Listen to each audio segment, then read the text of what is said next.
17 ਅਗਸਤ 1947 ਪੰਜਾਬੀ ਕੌਮ ਦਾ Holocaust date.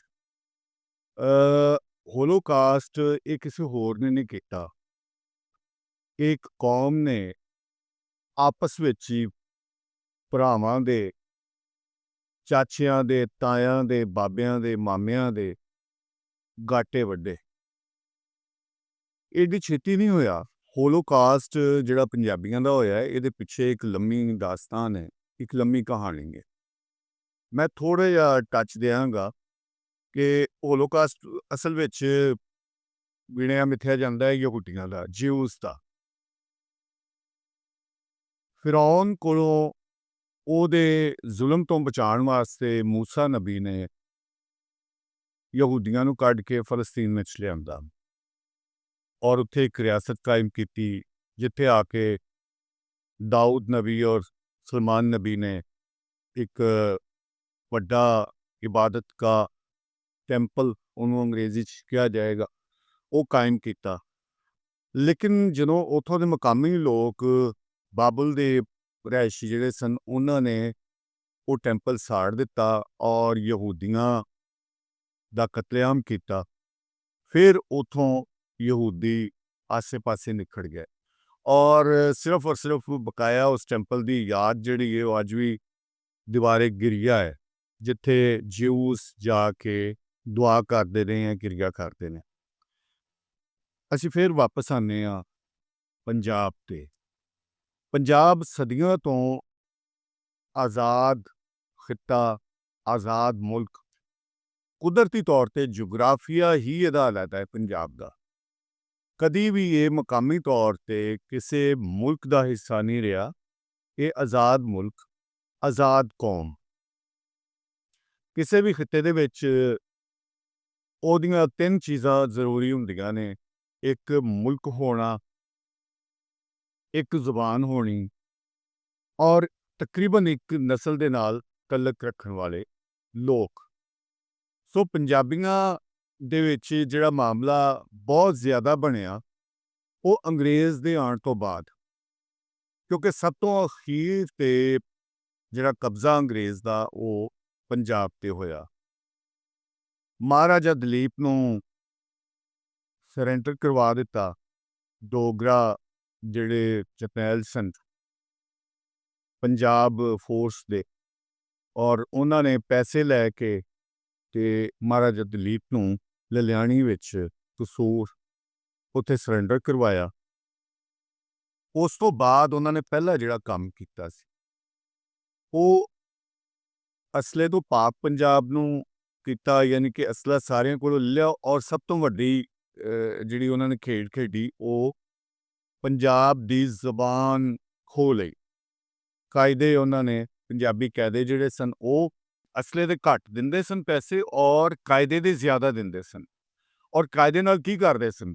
ਜਿਹੜੇ ਪਿੰਡ ਵਿੱਚੋਂ ਕਾਇਦੇ ਜਮ੍ਹਾਂ ਕਰਦੇ ਸਨ ਉਹਦੇ ਪੈਸੇ ਦੇ ਕੇ ਇਹ ਆਰਡਰ ਸੀ ਕਿ ਉਹਨਾਂ ਕਾਇਦਿਆਂ ਨੂੰ ਉੱਥੇ ਹੀ ਸਾੜ ਦਿੱਤਾ ਜਾਵੇ।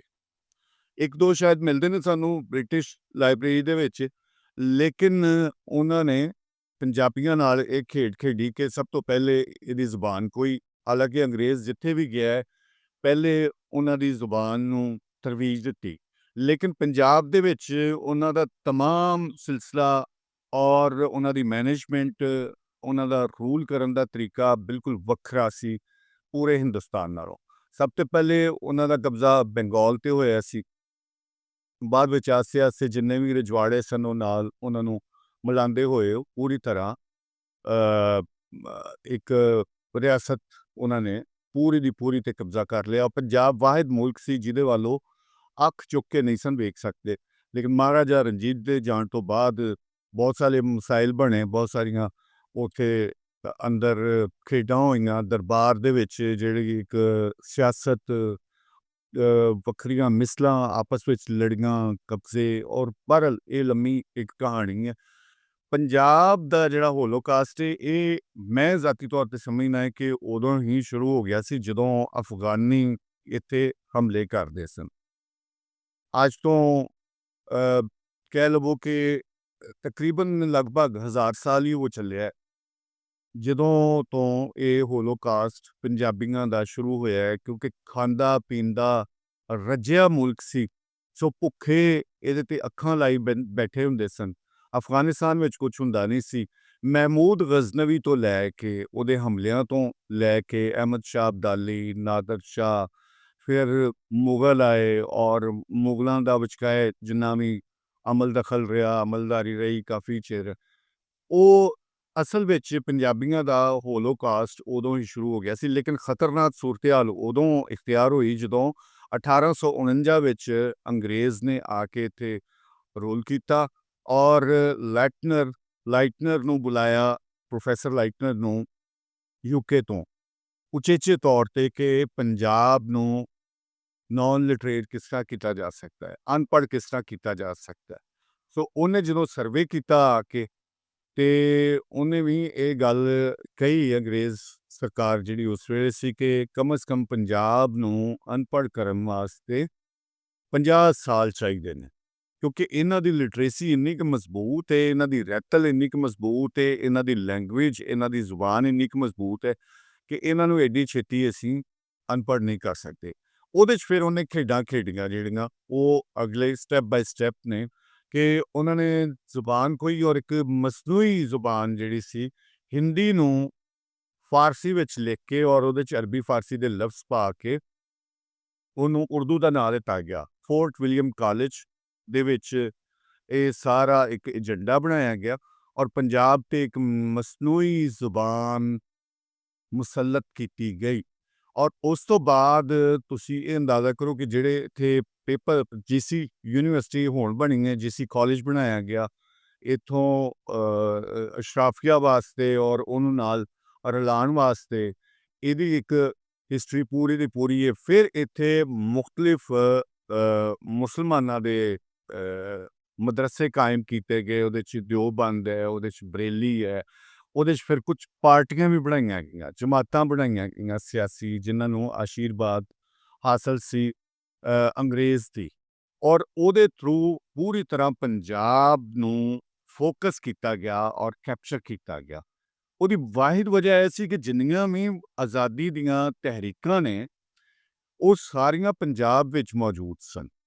ਗਦਰ ਮੂਵਮੈਂਟ ਹੋ ਗਈ, ਆਜ਼ਾਦ ਹਿੰਦ ਫੋਰਸ ਹੋ ਗਈ, ਪਗੜੀ ਸੰਭਾਲ ਜੱਟਾ, ਹੋਰ ਇਸ ਤਰ੍ਹਾਂ ਦੀਆਂ ਕਾਫੀ ਸਾਰੀਆਂ ਮੂਵਮੈਂਟਸ ਨੇ ਜਿਨ੍ਹਾਂ ਦੇ ਵਿੱਚ ਮੈਜੋਰਟੀ ਪੰਜਾਬੀਆਂ ਦੀ ਸੀ। ਲਿਹਾਜ਼ਾ ਉਹਨਾਂ ਨੇ ਪੰਜਾਬੀਆਂ ਤੋਂ ਹਮੇਸ਼ਾ ਉਹਨਾਂ ਨੂੰ ਡਰ ਰਿਹਾ।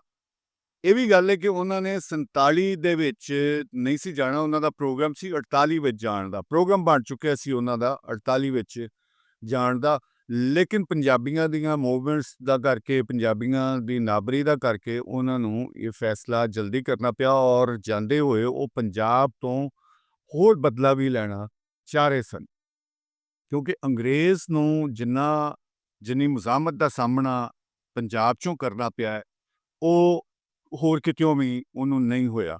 ਔਰ ਇੱਥੋਂ ਹੀ ਉਹਨਾਂ ਨੇ ਆਪਣੀ ਮਾਰਸ਼ਲ ਜਿਹੜੀ ਇੱਕ ਟਰਮੀਨੋਲੋਜੀ ਉਹਨਾਂ ਨੇ ਯੂਜ਼ ਕੀਤੀ, ਪੰਜਾਬ ਵਿੱਚੋਂ ਹੀ ਜ਼ਿਆਦਾ ਉਹਨਾਂ ਨੇ ਫੌਜ ਵੀ ਭਰਤੀ ਕੀਤੀ। ਸਾਡੇ ਪੰਜਾਬ ਦੇ ਜਿਹੜੇ ਪਹਾੜੀ ਇਲਾਕੇ ਨੇ ਉਹਨਾਂ ਵਿੱਚੋਂ ਉਹਨਾਂ ਨੇ ਜ਼ਿਆਦਾ ਫੌਜ ਜਿਹੜੀ ਹੈ ਉਹ ਭਰਤੀ ਕੀਤੀ। ਅੱਛਾ, ਹੁਣ ਅਸੀਂ ਆਸੇ-ਪਾਸੇ ਵੇਖਦੇ ਕਿ ਇੱਥੋਂ ਜਦੋਂ ਉਹਨਾਂ ਨੇ ਇੱਕ ਮਸਨੂਈ ਜ਼ੁਬਾਨ ਰਾਈਜ ਕਰ ਦਿੱਤੀ, ਲੋਕਾਂ ਨੂੰ ਬਰਾਦਰੀਆਂ, ਕਬੀਲਿਆਂ, ਧਰਮਾਂ ਵਿੱਚ ਪੂਰਾ ਫੋਕਸ ਕਰਕੇ ਵੰਡਿਆ। ਅਕਾਲੀ ਦਲ ਵੀ ਉਹਨਾਂ ਨੇ ਉਹ ਆਸ਼ੀਰਵਾਦ ਸੀ ਅੰਗਰੇਜ਼ ਦੀ, ਔਰ ਇਸੇ ਤਰ੍ਹਾਂ ਮੁਸਲਮਾਨਾਂ ਦੀਆਂ ਬਹੁਤ ਸਾਰੀਆਂ ਆਰਗੇਨਾਈਜੇਸ਼ਨਸ ਨੇ, ਹਿੰਦੂ ਆਰਗੇਨਾਈਜੇਸ਼ਨ ਨੇ, ਉਹ ਪੂਰੀ ਤਰ੍ਹਾਂ ਅੰਗਰੇਜ਼ ਨੇ ਉਹਨੂੰ ਫੋਕਸ ਕੀਤਾ ਔਰ ਪੰਜਾਬ ਵਿੱਚ ਖਾਸ ਕਰਕੇ ਪੰਜਾਬੀਆਂ ਨੂੰ ਇੱਕ ਦੂਜੇ ਤੋਂ ਤੋੜਨ ਵਾਸਤੇ ਇਹ ਕੀਤਾ। ਆਰਐਸਐਸ ਜਿਹੜੀ ਹੈ ਉਹ ਵੀ ਉਸ ਦੌਰ ਦੇ ਵਿੱਚ, ਅੰਗਰੇਜ਼ ਦੌਰ ਦੇ ਵਿੱਚ ਹੀ ਬਣੀ, ਸੋ ਉਹਨੂੰ ਵੀ ਆਸ਼ੀਰਵਾਦ ਹਾਸਲ ਸੀ ਅੰਗਰੇਜ਼ ਸਰਕਾਰ ਦੀ। ਸੋ ਇਹਦੇ ਵਿੱਚ ਦੇਖੋ, ਤੁਸੀਂ ਇਹਨੂੰ ਗੌਰ ਕਰੋ ਕਿ ਪੰਜਾਬੀ ਜਿਨ੍ਹਾਂ ਦਾ ਖਾਣਾ ਪੀਣਾ ਸਾਂਝਾ, ਜਿਨ੍ਹਾਂ ਦੀਆਂ ਪੱਗਾਂ ਸਾਂਝੀਆਂ, ਜਿਨ੍ਹਾਂ ਦੀਆਂ ਇੱਜ਼ਤਾਂ ਸਾਂਝੀਆਂ, ਜਿਨ੍ਹਾਂ ਦਾ ਰਹਿਣਾ ਸਾਂਝਾ, ਜਿਨ੍ਹਾਂ ਦਾ ਉੱਠਣਾ, ਜਿਨ੍ਹਾਂ ਦੀਆਂ ਦੁਸ਼ਮਣੀਆਂ ਤੱਕ ਸਾਂਝੀਆਂ ਕਿ ਆਪਸ ਵਿੱਚ ਨਹੀਂ ਹੈ ਕਿਸੇ ਨਾਲ, ਉਹਨਾਂ ਦੀਆਂ ਦੋਸਤੀਆਂ, ਇਹ ਪੂਰੀ ਦੁਨੀਆ 'ਚ ਇੱਕ ਮਿਸਾਲ ਸੀ ਪੰਜਾਬੀਆਂ ਦੀ, ਔਰ ਅੰਗਰੇਜ਼ ਨੂੰ ਇਹ ਕਾਬਲੇ ਕਬੂਲ ਨਹੀਂ ਸੀ ਕਿ ਅਗਰ ਪੂਰਾ ਪੰਜਾਬ ਕਿਸੇ ਵੀ ਇੱਕ ਪਾਸੇ ਹੋ ਜਾਂਦਾ ਹੈ ਤੇ ਉਹ ਕਦੀ ਵੀ ਖਿੱਤੇ ਦੇ ਵਿੱਚ ਆਪਣਾ ਆਪਣੀ ਤਾਕਤ, ਆਪਣਾ ਰੋਹਬ, ਆਪਣਾ ਦਬਦਬਾ ਔਰ ਆਪਣਾ ਮਕਾਮ ਕਾਇਮ ਰੱਖੇਗਾ। ਲਿਹਾਜ਼ਾ ਅੰਗਰੇਜ਼ ਨੂੰ ਇਹ ਕਾਬਲੇ ਕਬੂਲ ਨਹੀਂ ਸੀ। ਅੰਗਰੇਜ਼ ਨੇ ਇਹ ਸਾਰਾ ਜਿੰਨਾ ਵੀ ਖੇਡ ਰਚਾਈ, ਜਿੰਨਾ ਵੀ ਉਹਨੇ ਸ਼ੜਯੰਤਰ ਕੀਤਾ, ਜਿੰਨੀਆਂ ਸ਼ਰਾਰਤਾਂ ਕੀਤੀਆਂ, ਜਿੰਨੇ ਵੀ ਉਹਨੇ ਮਾਮਲਾਤ ਕੀਤੇ, ਉਹ ਖਾਸ ਕਰਕੇ ਪੰਜਾਬੀਆਂ ਵਾਸਤੇ ਜ਼ਹਿਰ ਸਾਬਤ ਹੋਏ, ਬਹੁਤ ਵੱਡੇ। ਵੇਖੋ, ਸਭ ਤੋਂ ਵੱਡੀ ਪੰਜਾਬੀਆਂ ਦੇ ਵਿੱਚ ਗਿਣਤੀ ਜਿਹੜੇ ਧਰਮ ਦੀ ਹੈ ਉਹ ਮੁਸਲਮਾਨ ਨੇ। ਹੁਣ ਵੱਡੀ ਗਿਣਤੀ ਕੋਲੋਂ ਜਦੋਂ ਜ਼ਬਾਨ ਖੋਹ ਲਈ ਔਰ ਆਸੇ-ਆਸੇ ਜਦੋਂ ਦੂਸਰੀ ਨਸਲ ਆਈ, ਉਹਨੂੰ ਬਾਵਰ ਕਰਾ ਦਿੱਤਾ ਕਿ ਪੰਜਾਬੀ ਜ਼ੁਬਾਨ ਦੇ ਬਾਰੇ ਨਫ਼ਰਤ ਦਿੱਤੀ ਗਈ, ਪੰਜਾਬੀ ਕੌਮ ਦੇ ਬਾਰੇ ਨਫ਼ਰਤ ਦਿੱਤੀ ਗਈ, ਇਸ ਧਰਤੀ ਦੇ ਬਾਰੇ ਉਹਨਾਂ ਨੂੰ ਨਫ਼ਰਤ ਦਿੱਤੀ ਗਈ। ਸੋ ਇਸੇ ਤਰ੍ਹਾਂ ਦੂਸਰੀ ਵੱਡੀ ਜਿਹੜੀ ਆਬਾਦੀ ਉਹ ਸੀ ਹਿੰਦੂ, ਉਹਨਾਂ ਨੂੰ ਹਿੰਦੀ ਨਾਲ ਜੋੜ ਦਿੱਤਾ ਗਿਆ। ਹੁਣ ਤੁਸੀਂ ਅੰਦਾਜ਼ਾ ਕਰੋ ਕਿ ਦੋਵੇਂ ਜ਼ੁਬਾਨ ਇੱਕ ਹੀ ਹੈ, ਲੇਕਿਨ ਉਹਦਾ ਤਸੱਲੁਤ ਕਿਸ ਤਰ੍ਹਾਂ ਕਾਇਮ ਕਰਨਾ ਚਾਹ ਰਹੇ ਨੇ। ਉਤੋਂ ਫਿਰ ਭਗਤ ਸਿੰਘ ਦਾ ਬਹੁਤ ਜ਼ਿਆਦਾ ਇਨਫਲੂਐਂਸ ਸੀ, ਨੌਜਵਾਨ ਉਹਦੇ ਨਾਲ ਸਨ, ਉਹਦੀ ਗੱਲਬਾਤ ਵਿੱਚ ਵਜ਼ਨ ਸੀ। ਸੋ ਭਗਤ ਸਿੰਘ ਵਾਸਤੇ ਕਾਂਗਰਸ ਦਾ ਰਵੱਈਆ ਕੋਈ ਠੀਕ ਨਹੀਂ ਸੀ। ਇੱਥੋਂ ਤੱਕ ਕਿ ਗਾਂਧੀ ਸਾਹਿਬ ਨੇ ਤੇ ਇਹ ਕਿਹਾ ਸੀ ਕਿ ਇਹ ਜਿਹੜੇ ਪੰਜਾਬੀ ਛੋਕਰੇ ਨੇ, ਇਹਨਾਂ ਨੂੰ ਤੁਸੀਂ ਜਾਣੋ, ਜਿਵੇਂ ਮਰਜ਼ੀ ਇਹਨਾਂ ਨਾਲ ਕਰੋ, ਅਸੀਂ ਆਪਣੀ ਕਾਂਗਰਸ ਚਲਾਣੀ ਹੈ ਔਰ ਉਹਦੇ ਮਾਮਲਾਤ ਸਿੱਧੇ ਕਰਨੇ ਨੇ, ਸਾਨੂੰ ਇਹਨਾਂ ਨਾਲ ਕੋਈ ਗਰਜ਼ ਨਹੀਂ ਹੈ। ਲਿਹਾਜ਼ਾ ਤੁਸੀਂ ਉਹ ਵੇਖ ਸਕਦੇ ਹੋ, ਅੱਜ ਦਾ ਸਾਡਾ ਖਾਸ ਜਿਹੜਾ ਫੋਕਸ ਹੈ ਉਹ ਪੰਜਾਬੀ ਹੋਲੋਕਾਸਟ ਹੈ। ਜਦੋਂ ਇਹ ਜਾਲੀ ਜ਼ਬਾਨ ਇੱਥੇ ਆਈ ਹੈ ਤੇ ਇਹਦੇ ਪਹਿਲੇ ਪੇਪਰ ਜਿਹੜੇ ਨੇ ਉਹ ਕੋਲਕਾਤਾ ਯੂਨੀਵਰਸਿਟੀ ਲੱਗਦੀ ਸੀ, ਉਹਨੇ ਲੈਣ ਤੋਂ ਇਨਕਾਰ ਕਰ ਦਿੱਤਾ। ਫਿਰ ਇਹਨਾਂ ਨੇ ਪੰਜਾਬ ਯੂਨੀਵਰਸਿਟੀ ਬਣਾਈ, ਜਿਵੇਂ ਜੀਸੀ ਕਾਲਜ ਸੀ ਇਸ ਤਰ੍ਹਾਂ ਪੰਜਾਬ ਯੂਨੀਵਰਸਿਟੀ ਬਣਾਈ ਆਪਣੀ ਇਸ਼ਰਾਫੀਆ ਵਾਸਤੇ ਔਰ ਆਪਣੇ ਮਾਮਲਾਤ ਨੂੰ ਸਿੱਧੇ ਕਰਨ ਵਾਸਤੇ। ਇੱਥੇ ਫਿਰ ਇਹਨਾਂ ਨੇ ਆਪਣੀ ਸਾਰੀ ਖੇਡ ਰਚਾਣੀ ਵੀ ਸ਼ੁਰੂ ਕੀਤੀ। ਉੱਤੋਂ ਇੱਕ ਨੀਮ ਪਾਗਲ ਸ਼ਖਸ ਮੌਲਵੀ ਅਬਦੁਲ ਹਕ, ਵਜ਼ੀਫਾ ਖੁਆਰ ਅੰਗਰੇਜ਼ ਦਾ, ਉਹਨੂੰ ਉਹਨਾਂ ਨੇ ਬਾਬਾ ਉਰਦੂ ਬਣਾ ਦਿੱਤਾ, ਜਿਹੜੀ ਇੱਕ ਜਾਲੀ ਜ਼ੁਬਾਨ, ਪਲਾਂਟਡ ਜ਼ੁਬਾਨ ਸੀ, ਉਹਦਾ ਉਹਨਾਂ ਨੇ ਬਾਬਾ ਉਰਦੂ ਬਣਾਤਾ ਉਹਨੂੰ। ਹੁਣ ਉਹਦਾ ਡਰੈਸਿੰਗ ਵੇਖ ਕੇ ਹੀ ਤੁਸੀਂ ਅੰਦਾਜ਼ਾ ਕਰ ਸਕਦੇ ਕੋਈ ਜ਼ੀ ਸ਼ਊਰ ਜਾਂ ਜ਼ਹਿਨੀ ਤੌਰ 'ਤੇ ਤੰਦਰੁਸਤ ਬੰਦਾ ਇਹੋ ਜਿਹੀ ਡਰੈਸਿੰਗ ਨਹੀਂ ਕਰ ਸਕਦਾ ਜੋ ਉਹਦੀ ਡਰੈਸਿੰਗ ਹੈ। ਤੁਸੀਂ ਉਹ ਤਸਵੀਰ ਕੱਢ ਕੇ, ਮੈਂ ਕੋਸ਼ਿਸ਼ ਕਰਾਂਗਾ ਤੁਹਾਨੂੰ ਉਹਦੀ ਤਸਵੀਰ ਵੀ ਵਿਖਾ ਦਿਆਂ ਤਾਂ ਕਿ ਤੁਹਾਨੂੰ ਪਤਾ ਲੱਗੇ ਕਿ ਸਿਰ ਦੇ ਉੱਤੇ ਉਹਨੇ ਤੁਰਕੀ ਟੋਪੀ ਪਾਉਂਦਾ ਸੀ, ਉਹਦੇ ਉੱਤੇ ਸ਼ਰਟ ਬੁਸ਼ਰਟ ਯਾਨੀ ਕਿ ਪਾਉਂਦਾ ਸੀ, ਥੱਲੇ ਉਹ ਤਹਿਮਦ ਬੰਨ੍ਹਦਾ ਸੀ ਡੱਬੀਆਂ ਵਾਲੀ, ਔਰ ਉਹਦੇ ਥੱਲੇ ਗਰਗਾਬੀ ਪਾਉਂਦਾ ਸੀ ਔਰ ਉੱਤੇ ਉਹਨੂੰ ਟਾਈ ਲਾਉਂਦਾ ਹੁੰਦਾ ਸੀ। ਹੁਣ ਤੁਸੀਂ ਇਹ ਡਰੈਸਿੰਗ ਵੇਖੋ ਕਿ ਇਹ ਨਾ ਅੰਗਰੇਜ਼ ਨੂੰ ਰਿਪਰੈਜ਼ੈਂਟ ਕਰਦੀ ਹੈ, ਨਾ ਇਸ ਖਿੱਤੇ ਨੂੰ ਕਰਦੀ ਹੈ, ਉਹਦੀ ਜ਼ਿਹਨੀਅਤ ਨੂੰ ਕਰਦੀ ਕਿ ਉਹਦਾ ਜ਼ਿਹਨ ਕੀ ਸੀ।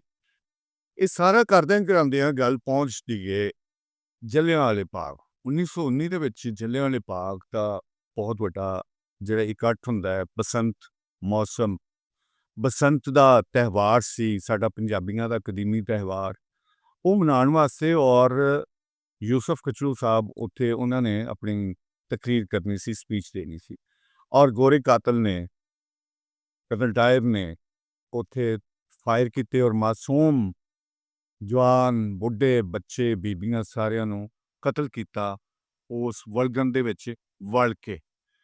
ਉੱਥੋਂ ਇਹਨਾਂ ਦੇ ਅੰਦਰ, ਇਹਨਾਂ ਨੇ ਮਾਰ ਤੇ ਦਿੱਤੇ ਆ ਪੰਜਾਬੀ ਸਾਰੇ, ਲੇਕਿਨ ਅੰਦਰ ਇਹਨਾਂ ਦੇ ਡਰ, ਖੌਫ ਹੋਰ ਜ਼ਿਆਦਾ ਵੱਧ ਗਿਆ ਔਰ ਇੱਧਰੋਂ ਪੰਜਾਬ ਦੇ ਵਿੱਚੋਂ ਅੰਗਰੇਜ਼ ਦੇ ਖਿਲਾਫ ਮੂਵਮੈਂਟ ਜ਼ਿਆਦਾ ਵੱਧ ਗਈ।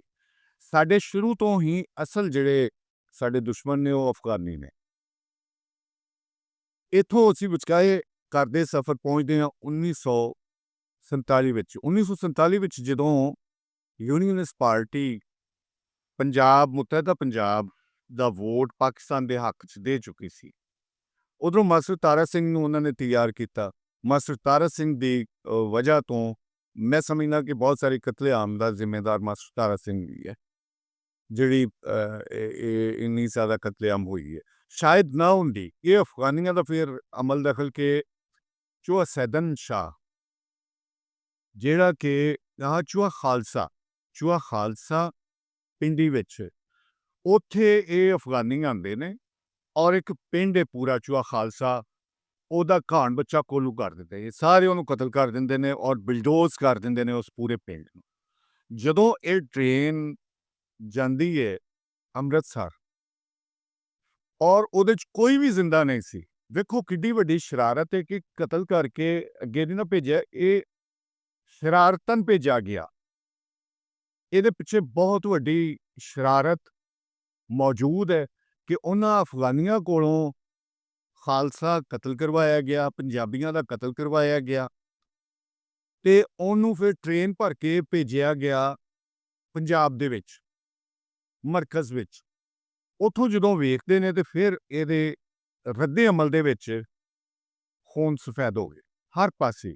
ਫਿਰ ਖੂਨ ਦਾ ਰੰਗ ਲਾਲ ਨਹੀਂ ਰਿਹਾ, ਉਹ ਚਿੱਟਾ ਹੋ ਗਿਆ, ਖੂਨ ਚਿੱਟਾ ਹੋ ਗਿਆ ਤੇ ਆਪਸ ਵਿੱਚ ਪੰਜਾਬੀਆਂ ਨੇ ਉਹ ਕਤਲੇਆਮ ਕੀਤਾ ਕਿ ਤਾਰੀਖ ਦੇ ਵਿੱਚ ਇਹਦੀ ਮਿਸਾਲ ਨਹੀਂ ਮਿਲਦੀ ਕਿ ਇੱਕ ਕੌਮ ਨੇ ਆਪਸ ਵਿੱਚ ਕਤਲੇਆਮ ਕੀਤਾ ਹੋਵੇ, ਆਪਸ 'ਚ ਗਲ ਵੱਡੇ ਹੋਣ, ਪੱਤਾਂ ਲੁੱਟੀਆਂ ਹੋਣ, ਆਪਣੀਆਂ ਹੀ ਭੈਣਾਂ ਦੀਆਂ, ਆਪਣੀਆਂ ਹੀ ਮਾਵਾਂ ਨੂੰ ਮਾਰਿਆ ਹੋਵੇ, ਆਪਣੇ ਹੀ ਬੱਚਿਆਂ ਨੂੰ ਮਾਰਿਆ ਹੋਵੇ, ਕੁੱਖਾਂ ਵਿੱਚ ਮਾਰਿਆ ਹੋਵੇ, ਦੁੱਧ ਪੀਂਦੇ ਬੱਚਿਆਂ ਨੂੰ ਮਾਰਿਆ ਹੋਵੇ। ਇਹ ਬਹੁਤ ਦਰਦਨਾਕ ਦਾਸਤਾਨ।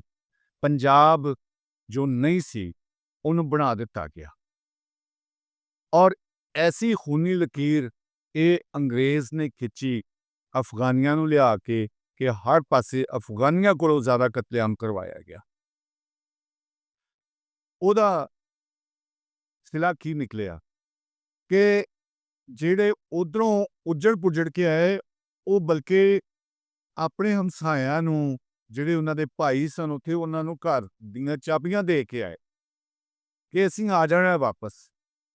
ਇੱਧਰੋਂ ਜਿਹੜੇ ਗਏ ਉਹਨਾਂ ਵੀ ਇੰਝ ਹੀ ਕੀਤਾ, ਕਿਉਂਕਿ ਲਾਹੌਰ ਤੇ ਪਿੱਛੇ ਜੇ ਅਸੀਂ ਇੱਕ ਡਿਬੇਟ ਕਰਵਾਈ ਸੀ ਕਿ ਲਾਹੌਰ 'ਚ ਕੀ ਹੋਇਆ ਔਰ ਉਹਦੇ 'ਚ ਮੈਂ ਵੇਖਿਆ ਕਿ ਲੋਕ ਨਹੀਂ ਸਨ ਜਾਣਾ ਚਾਹੁੰਦੇ ਔਰ ਸਪੈਸ਼ਲੀ ਉਹਨਾਂ ਦਾ ਕਤਲੇਆਮ ਦਾ ਪਲਾਨ ਕਿਸ ਤਰ੍ਹਾਂ ਬਣਾਇਆ ਗਿਆ ਔਰ ਕਿਹਨਾਂ ਨੇ ਬਣਾਇਆ, ਜਿਨ੍ਹਾਂ ਵਿੱਚ ਪੰਜਾਬੀ ਘੱਟ ਸਨ। ਇਹ ਕਤਲੇਆਮ ਹੋਇਆ ਪੰਜਾਬੀਆਂ ਦਾ ਤਾਰੀਖ ਦਾ ਵੱਡਾ ਕਤਲੇਆਮ, ਜਿਹਦੇ 'ਚ 15 ਲੱਖ ਬੇਗੁਨਾਹ ਲੋਕ, ਇੱਕ ਕੌਮ ਦੇ ਲੋਕ ਮਾਰੇ ਗਏ।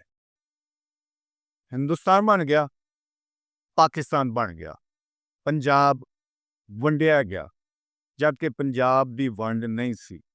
ਪਰ ਇਹ ਗੋਰੇ ਕਾਤਲ ਨੂੰ ਮਨਜ਼ੂਰ ਨਹੀਂ ਸੀ ਕਿ ਪੰਜਾਬ ਸਾਬਤ ਸਬੂਤਾ ਰਵੇ। ਕੀ ਹੋਇਆ? ਉਧਰ ਪੰਜਾਬ ਨਾਲ ਜੋ ਇੱਕ ਅਰਸਾ ਉਹਨੂੰ ਸੂਬੇ ਦਾ ਦਰਜਾ ਹੀ ਨਹੀਂ ਮਿਲਿਆ, 67-68 ਵਿੱਚ ਜਾ ਕੇ ਉਹਨੂੰ ਸੂਬੇ ਦਾ, ਔਰ ਉਹ ਵੀ ਕੱਟ ਵੱਢ ਕਰਕੇ ਪੰਜਾਬ ਨੂੰ 3 ਹਿੱਸਿਆਂ 'ਚ ਉਧਰ ਵੰਡ ਦਿੱਤਾ ਗਿਆ। ਔਰ ਇੱਧਰ ਔਰ ਉਧਰ ਦੋਵਾਂ ਪਾਸੇ ਜਿਹੜੇ ਅੰਗਰੇਜ਼ ਦੇ ਆਲਾਕਾਰ ਸਨ, ਅੰਗਰੇਜ਼ ਦੇ ਪਿੱਟੂ ਸਨ, ਉਹਨਾਂ ਨੇ ਜਾਲੀ ਕਲੇਮ ਪਵਾ ਕੇ ਜ਼ਮੀਨਾਂ ਔਰ ਵੱਡੇ ਘਰ ਆਪਣੇ ਨਾਂ ਪਵਾਏ, ਜਿਹਦੇ ਵਿੱਚ ਤੁਸੀਂ ਵੇਖੋ ਕਿ ਅੱਜ ਇੱਥੇ ਜਿਹੜੀ ਇੱਕ ਪਾਰਟੀ ਹੈ ਉਹ ਸੋ ਕਾਲਡ ਆਪਣੇ ਆਪ ਨੂੰ ਪਾਕਿਸਤਾਨ ਦਾ ਮਾਮਾ ਕਹਿੰਦੇ ਨੇ ਕਿ ਅਸੀਂ ਸਭ ਕੁਝ ਪਾਕਿਸਤਾਨ ਵਾਸਤੇ, ਜਦੋਂ ਕਿ ਉਹਨਾਂ ਦਾ ਇੱਕ ਬੰਦਾ ਵੀ ਨਹੀਂ ਮਰਿਆ। ਜਿਹੜੇ ਯੂਪੀ ਸੀਪੀ ਦਿੱਲੀ ਦੇ ਲੋਕ ਸਨ, ਜਿਨ੍ਹਾਂ ਨੂੰ ਨਾਮ ਨਿਹਾਦ ਉਰਦੂ ਸਪੀਕਿੰਗ ਕਿਹਾ ਜਾਂਦਾ, ਜਿਨ੍ਹਾਂ ਨੂੰ ਅਸੀਂ ਇੱਧਰ ਹਿੰਦੁਸਤਾਨੀ ਕਹਿੰਦੇ ਹਾਂ। ਅੱਜ ਵੀ ਜਿਹੜਾ ਉਰਦੂ ਬੋਲਦਾ ਹੈ, ਅਸੀਂ ਇਸ ਕਰਕੇ ਨਹੀਂ ਕਿ ਉਹ ਹਿੰਦੁਸਤਾਨ ਤੋਂ ਆਏ ਨੇ, ਹਿੰਦੁਸਤਾਨ ਤੋਂ ਤਾਂ ਬਹੁਤ ਜ਼ਿਆਦਾ ਮਾਈਗ੍ਰੇਸ਼ਨ ਹੋਈ, ਪੰਜਾਬੀਆਂ ਨੂੰ ਕਿਉਂ ਨਹੀਂ ਕਹਿੰਦੇ ਹਿੰਦੁਸਤਾਨੀ? ਹਿੰਦੁਸਤਾਨੀ ਉਹਨਾਂ ਦੀ ਜ਼ੁਬਾਨ ਦੀ ਵਜ੍ਹਾ ਤੋਂ ਕਿਹਾ ਜਾਂਦਾ ਹੈ ਕਿਉਂਕਿ ਉਹ ਹਿੰਦੀ ਬੋਲਦੇ ਨੇ। ਅੰਗਰੇਜ਼ ਨੇ ਲਫ਼ਜ਼ ਉਰਦੂ ਇਜਾਦ ਕੀਤਾ ਇੱਕ ਜਾਲੀ ਜ਼ੁਬਾਨ ਵਾਸਤੇ ਔਰ ਉਹਨਾਂ ਨੂੰ ਬਾਅਦ ਵਿੱਚ ਅਮਾਨ ਦੇ ਨਾਲ, ਸ਼ਾਂਤੀ ਨਾਲ ਉਹਨਾਂ ਨੂੰ ਇੱਧਰ ਲਿਆਂਦਾ ਗਿਆ ਔਰ ਉਹਨਾਂ ਨੇ ਇੱਥੇ ਆ ਕੇ ਕਲੇਮ ਪਵਾਏ। ਔਰ ਕਲੇਮ 'ਚ ਕੀ ਕਹਿੰਦੇ ਸੀ? ਤੁਹਾਡੇ ਉੱਥੇ ਕੀ ਜ਼ਮੀਨ ਸੀ? ਔਰ ਇਹ ਮਸ਼ਹੂਰ ਤੁਸੀਂ ਸੁਣਿਆ ਹੋਏਗਾ, ਕਹਿੰਦੇ ਹਮਾਰੇ ਹੁਆ ਪੁਦੀਨੇ ਕੇ ਬਾਗ ਥੇ। ਉਹਨਾਂ ਨੂੰ ਇਹ ਹੀ ਨਹੀਂ ਕਿ ਪੂਤਨੇ ਦਾ ਬੂਟਾ ਕਿੱਡਾ ਹੁੰਦਾ, ਏਡਾ ਪੁਦੀਨੇ ਕੇ ਬਾਗ ਥੇ। ਉਹਨਾਂ ਨੂੰ ਕੀ ਪਤਾ ਕਿ ਜ਼ਮੀਨਾਂ ਕੀ ਹੁੰਦੀਆਂ ਨੇ।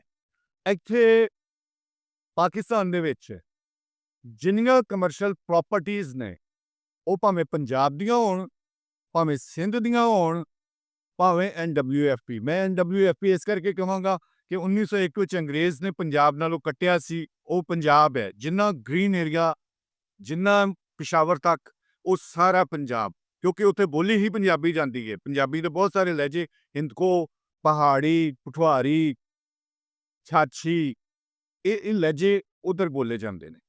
ਲਿਹਾਜ਼ਾ ਉਹਨੂੰ ਅਲੱਗਾ ਕਰ ਦਿੱਤਾ ਗਿਆ, ਔਰ ਉੱਥੇ ਵੀ ਇਹ ਜਿੰਨਾ ਵੀ ਖਿੱਤਾ ਸੀ, ਇਹਦੇ 'ਚ ਤਮਾਮ ਪ੍ਰੋਪਰਟੀਜ਼ ਜਿਹੜੀਆਂ ਕਮਰਸ਼ੀਅਲ ਪ੍ਰੋਪਰਟੀਜ਼ ਸਨ, ਉਹ ਸ਼ਾਹ ਆਲਮੀ ਹੋ ਜਾਵੇ, ਸ਼ਾਹ ਆਲਮ ਮਾਰਕੀਟ ਜਿਹੜੀ ਲਾਹੌਰ ਦੀ, ਜਾਂ ਅਨਾਰਕਲੀ ਹੋ ਜਾਵੇ, ਉੱਥੇ ਤਮਾਮ ਕਮਰਸ਼ੀਅਲ ਪ੍ਰੋਪਰਟੀਜ਼, ਜਿਹਨੂੰ ਉਰਦੂ ਸਪੀਕਿੰਗ ਕਹਿੰਦੇ ਨੇ, ਹਿੰਦੁਸਤਾਨੀ ਕਹਿੰਦੇ ਨੇ, ਉਹਨਾਂ ਦੇ ਨਾਂ ਨੇ। ਇੱਥੇ 65 ਤੱਕ ਲੋਕ ਦਿੱਲੀ ਤੋਂ ਆਉਂਦੇ ਰਹੇ ਨੇ, ਕਲੈਰੀਕਲ ਸਟਾਫ ਵਿੱਚੋਂ ਮਾਈਗ੍ਰੇਟ ਕਰਕੇ ਆਉਂਦੇ ਰਹੇ, ਉੱਥੇ ਡਾਇਰੈਕਟ ਆ ਕੇ ਇੱਥੇ ਲੱਭਦੇ ਰਹੇ ਨੇ ਸੈਕਟਰੀ, ਫੈਡਰਲ ਸੈਕਟਰੀ। ਔਰ ਤਕਰੀਬਨ 80 ਤੱਕ ਇਹਨਾਂ ਲੋਕਾਂ ਤੇ ਹੀ, ਜਿੰਨਾ ਸਾਡਾ ਫੈਡਰਲ ਸੈਕਟਰੀਏਟ ਹੈ, ਉਹ ਇਹਨਾਂ ਲੋਕਾਂ ਨਾਲ ਭਰਿਆ ਹੋਇਆ ਸੀ, ਜਿਹੜੇ ਕਿ ਅੰਗਰੇਜ਼ ਦੇ ਆਲਾਕਾਰ ਸਨ। ਉਹਨਾਂ ਨੇ ਸਹੂਲਤਕਾਰੀ ਦਿੱਤੀ, ਬਾਅਦ ਵਿੱਚ ਕਬਜ਼ਾ ਵੀ ਕੀਤਾ, ਲੁੱਟੇ ਮਾਰੇ ਗਏ ਪੰਜਾਬੀ, ਕਤਲੇਆਮ ਹੋਇਆ ਪੰਜਾਬੀਆਂ ਦਾ, ਕੌਮ ਟੁੱਟੀ ਪੰਜਾਬੀਆਂ ਦੀ। ਜਿੰਨਾ ਵੀ ਮਾਲੋ ਮਤਾ, ਉਹਨਾਂ ਦੀ ਜ਼ਮੀਨ ਜਾਇਦਾਦ, ਢੋਰ ਡੰਗਰ, ਘਰ, ਰਿਸ਼ਤੇਦਾਰੀਆਂ ਉਹਨਾਂ ਦੀਆਂ ਗਈਆਂ। ਅੱਜ ਵੀ ਮੈਂ ਵੇਖਣਾ ਵਾ ਬਹੁਤ ਸਾਰੇ ਜਿਨ੍ਹਾਂ ਨੇ ਮਾਈਗ੍ਰੇਟ ਕੀਤਾ, ਉਧਰ ਸਿੱਖ ਨੇ, ਕੁਛ ਇੱਧਰ ਮੁਸਲਿਮ ਨੇ, ਕੁਛ ਕ੍ਰਿਸਚਨ ਨੇ, ਔਰ ਉਹਨਾਂ ਦੀਆਂ ਆਪਸ 'ਚ ਰਿਸ਼ਤੇਦਾਰੀਆਂ ਨੇ। ਵੇਲੇ ਦਾ ਜ਼ਬਰ ਵੇਖੋ ਕਿ ਕੀ ਹੋਇਆ। ਗੱਲਾਂ ਬਹੁਤ ਸਾਰੀਆਂ ਹੋਰ ਨੇ। ਅੱਜ ਮੋਟੇ-ਮੋਟੇ ਫੈਕਟਸ ਤੁਹਾਨੂੰ ਮੈਂ ਜਿਹੜੇ ਨੇ ਉਹ ਇਹਨਾਂ ਵਿੱਚੋਂ ਦਿੱਤੇ ਨੇ। ਅਗਰ ਤੁਸੀਂ ਤਾਰੀਖੀ ਤੌਰ ਤੇ ਚਾਹ ਰਹੇ ਹੋ ਕਿ ਅਸੀਂ ਇਹਨੂੰ ਸ਼ੁਰੂ ਤੋਂ ਹੀ ਲਈਏ ਔਰ ਬਕਾਇਦਾ ਇੱਕ ਤਾਰੀਖ ਬਿਆਨ ਕਰੀਏ, ਤੇ ਮੈਂ ਪਹਿਲੇ ਵੀ ਅਰਜ਼ ਕੀਤੀ ਸੀ ਕਿ ਤੁਸੀਂ ਇੱਕ ਛੋਟਾ ਜਿਹਾ ਆਪਣਾ ਕਮੈਂਟ ਜ਼ਰੂਰ ਦਿਆ ਕਰੋ ਕਿ ਤੁਸੀਂ ਉਹਦੇ 'ਚ ਤਾਰੀਖ ਜਿੰਨੀ ਵੀ ਹੈ, ਉਹ ਉਸ ਤਰ੍ਹਾਂ ਸਾਨੂੰ ਗੂਗਲ ਤੋਂ, ਇੱਧਰੋਂ ਉੱਧਰੋਂ ਬਹੁਤ ਸਾਰੇ ਸੋਰਸਿਸ ਹੁੰਦੇ ਨੇ, ਲੇਕਿਨ ਮੇਰੇ ਕੋਲ ਓਰਲ ਹਿਸਟਰੀ ਵੀ ਮੌਜੂਦ ਹੈ, ਲੋਕਾਂ ਦੇ ਥਰੂ ਜਿਹੜੇ ਇੰਟਰਵਿਊਜ਼ ਨੇ, ਜੋ ਉਹਨਾਂ ਨੇ ਅੱਖੀਂ ਡਿੱਠਾ, ਉਹ ਸਭ ਕੁਝ ਮੌਜੂਦ ਹੈ। ਅੱਛਾ, ਸਭ ਕੁਝ ਹੁੰਦਾ ਹੈ, ਭਰਾਵਾਂ ਵਿੱਚ ਵੀ ਲੜਾਈ ਹੋ ਜਾਂਦੀ ਹੈ, ਸਕੇ ਭਰਾਵਾਂ ਵਿੱਚ ਕੰਧ ਵੱਜ ਜਾਂਦੀ ਹੈ, ਲੇਕਿਨ ਆਲੇ ਰੱਖੀਦੇ ਆ, ਦਾਨ ਪ੍ਰਦਾਨ ਹੁੰਦਾ ਰਹੇ, ਇੱਕ ਦੂਜੇ ਦੇ ਨਾਲ ਹਾਲ ਹਵਾਲ ਪੁੱਛੀਦਾ ਹੈ। ਸਾਨੂੰ ਆਲੇ ਨਹੀਂ ਬੰਦ ਕਰਨੇ ਚਾਹੀਦੇ। ਪੰਜਾਬੀ ਜਦੋਂ ਨੇੜੇ ਆਉਣ ਲੱਗਦੇ ਨੇ, ਖਾਸ ਕਰਕੇ ਜਿਹੜੀ ਇੰਡੀਅਨ ਗਵਰਨਮੈਂਟ ਬੈਠੇ ਮੋਦੀ ਵਰਗੇ ਜਿਹੜੇ ਇੰਤਹਾ ਪਸੰਦ ਨੇ, ਉਹ ਪੰਜਾਬੀਆਂ ਨੂੰ ਨੇੜੇ ਆਉਣ ਨਹੀਂ ਦਿੰਦੇ, ਔਰ ਨਾ ਹੀ ਉਹ ਆਉਣ ਦੇਣਾ ਚਾਹਣਗੇ, ਕਿਉਂਕਿ ਪੰਜਾਬੀ ਜਿਸ ਦਿਨ ਨੇੜੇ ਹੋ ਗਏ, ਉਸ ਦਿਨ ਪੰਜਾਬੀ, ਦੇਖੋ ਪੰਜਾਬ ਦਾ ਖਿੱਤਾ ਜ਼ਰਖੇਜ਼ ਹੈ, ਇੱਥੇ ਸਭ ਕੁਝ ਹੈ, ਇੱਥੇ ਅੰਨ ਅਨਾਜ ਹੈ, ਸਾਡਾ ਆਪਣਾ ਪਾਣੀ ਹੁੰਦਿਆਂ ਸਾਨੂੰ ਪੂਰਾ ਨਹੀਂ ਮਿਲਦਾ, ਉੱਧਰ ਪਾਣੀ ਦੇ ਰੌਲੇ, ਇੱਧਰ ਪਾਣੀ ਦੇ ਰੌਲੇ, ਸਾਡੀਆਂ ਜ਼ਮੀਨਾਂ ਬੰਜਰ ਪਈਆਂ ਹੋਈਆਂ ਨੇ। ਉਹਦੀ ਵਜ੍ਹਾ ਕੀ ਹੈ ਕਿ ਸਾਡੇ ਹੀ ਬੱਚੇ ਡੈਂਕੀ ਲਾ ਕੇ ਬਾਹਰ ਜਾਂਦੇ ਨੇ, ਬਾਹਰ ਜਾਣ ਇੰਟਰਸਟਿਡ ਨੇ, ਡੁੱਬ ਕੇ ਮਰ ਜਾਂਦੇ ਨੇ, ਦੂਜੇ ਦੇਸ਼ਾਂ ਜਾ ਕੇ ਉਹ ਕਮਾਈ ਵਾਸਤੇ ਜਾ ਰਹੇ ਨੇ। ਇੱਕ ਰੱਜੀ ਪੁੱਜੀ ਧਰਤੀ ਨੂੰ ਭੁੱਖਿਆਂ ਕਰਨ ਦੇ ਵਿੱਚ ਹੁਣ ਤਿੱਕਰ ਅਮਲਦਾਰੀ ਔਰ ਪੰਜਾਬੀ ਹੋਲੋਕਾਸਟ ਹੁਣ ਤਿੱਕਰ ਜਾਰੀ ਹੈ। ਪਿੱਛੇ ਤੁਸੀਂ ਵੇਖ ਲਿਆ ਕਿ ਹਿੰਦੁਸਤਾਨ ਦੇ ਵਿੱਚ ਕੀ ਕੁਛ ਨਹੀਂ ਹੋਇਆ। ਤੁਸੀਂ ਇੱਥੇ ਵੇਖਿਆ ਕਿ ਬਲੋਚਿਸਤਾਨ ਵਿੱਚ ਔਰ ਦੂਸਰੀਆਂ ਥਾਵਾਂ 'ਤੇ ਪੰਜਾਬੀਆਂ ਦੇ ਨਾਲ ਕੀ ਹੋ ਰਿਹਾ ਹੈ। ਅੱਜ ਵੀ ਪੰਜਾਬੀ ਉੱਧਰ ਵੀ ਕਤਲ ਹੋ ਰਿਹਾ, ਇੱਧਰ ਵੀ ਕਤਲ ਹੋ ਰਿਹਾ। ਅੱਜ ਵੀ ਪੰਜਾਬੀ ਵਾਸਤੇ ਰੋਜ਼ਗਾਰ ਦੇ ਮਸਲੇ ਨੇ, ਅੱਜ ਵੀ ਪੰਜਾਬੀ ਵਾਸਤੇ ਸਟੇਟਸ ਦਾ ਮਸਲਾ ਹੈ, ਅੱਜ ਵੀ ਪੰਜਾਬੀ ਵਾਸਤੇ ਕਾਲਜ ਯੂਨੀਵਰਸਿਟੀਆਂ ਦੇ ਵਿੱਚ ਉਹਨਾਂ ਦੇ ਬੱਚਿਆਂ ਵਾਸਤੇ ਪੜ੍ਹਾਈ ਦਾ ਮਸਲਾ ਹੈ। ਇਹ ਕਿਉਂ ਹੈ? ਇਹਦੇ ਪਿੱਛੇ ਇੱਕ ਬਹੁਤ ਵੱਡੀ ਸਾਜ਼ਿਸ਼ ਮੌਜੂਦ ਹੈ। ਇਸ ਸਾਜ਼ਿਸ਼ ਨੂੰ ਪਛਾਣਨਾ ਪਏਗਾ। ਹੁਣ ਆ ਗਿਆ ਦਿਨ ਕਿ ਅਸੀਂ ਜੋ ਕੀਤਾ ਇੱਕ ਦੂਸਰੇ को ਮਾਫੀਆਂ ਮੰਗੀਏ, ਇੱਕ ਦੂਸਰੇ को ਮਾਫੀ ਮੰਗ ਕੇ ਔਰ ਕੋਸ਼ਿਸ਼ ਕਰੀਏ ਆਪਣੀ ਡਿਪਲੋਮੈਸੀ ਇਸਤੇਮਾਲ ਕਰਕੇ ਕਿ ਸਾਡੇ ਕਾਰੋਬਾਰ ਜਿਹੜੇ ਨੇ, ਸਾਡੀ ਟ੍ਰੇਡ ਜਿਹੜੀ ਹੈ ਉਹਦੇ ਹੋਣੀ ਚਾਹੀਦੀ ਹੈ, ਆਪਸ 'ਚ ਟ੍ਰੇਡ ਹੋਣੀ ਚਾਹੀਦੀ ਹੈ, ਇਕੋਨਮੀ ਠੀਕ ਹੋਣੀ ਚਾਹੀਦੀ ਹੈ। ਤੁਸੀਂ ਵੇਖੋ ਸਭ ਤੋਂ ਵੱਡੇ ਮੁਖਾਲਫ ਨੇ ਚਾਈਨਾ ਔਰ ਅਮਰੀਕਾ। ਉਹਨਾਂ ਦੇ ਆਪਸੀ ਇਖਤਲਾਫਾਤ ਆਪਣੀ ਜਗ੍ਹਾ ਤੇ, ਪਰ ਉਹਨਾਂ ਦੀ ਟ੍ਰੇਡ ਬੰਦ ਨਹੀਂ ਹੈ। ਤੁਹਾਨੂੰ ਪਤਾ ਕਿ ਚਾਈਨਾ ਔਰ ਅਮਰੀਕਾ ਦੀ ਸਭ ਤੋਂ ਵੱਡੀ ਟ੍ਰੇਡ ਇੱਕ ਦੂਸਰੇ ਦੇ ਮੁਲਕ 'ਚ ਹੁੰਦੀ ਹੈ। ਇੱਕ ਦੂਸਰੇ ਨਾਲ ਟ੍ਰੇਡ ਕਰਦੇ ਨੇ। ਸੋ ਸਾਨੂੰ ਰਾਹ ਖੁੱਲ੍ਹੇ ਰੱਖਣੇ ਚਾਹੀਦੇ, ਸਾਨੂੰ ਆਲੇ ਬਾਰੀਆਂ ਰੱਖਣੀਆਂ ਚਾਹੀਦੀਆਂ ਨੇ, ਇੱਕ ਦੂਸਰੇ ਦਾ ਹਾਲ ਹਵਾਲ ਪੁੱਛਣਾ ਚਾਹੀਦਾ ਹੈ। ਇੱਧਰ ਜਦੋਂ ਕਿਤੇ ਲੜਾਈ ਹੁੰਦੀ ਹੈ, ਇੱਧਰੋਂ ਵੀ ਪੰਜਾਬੀ ਤੇ ਉੱਧਰੋਂ ਵੀ ਪੰਜਾਬੀ ਮਾਰਦੇ, ਫਿਰ ਪੰਜਾਬੀਆਂ ਨੂੰ ਸਾਹਮਣੇ ਖਿਲਾਰਿਆ ਹੁੰਦਾ ਹੈ। ਸੋਚੋ ਜ਼ਰਾ। ਖੈਰ ਤੁਹਾਡੇ ਨਾਮ।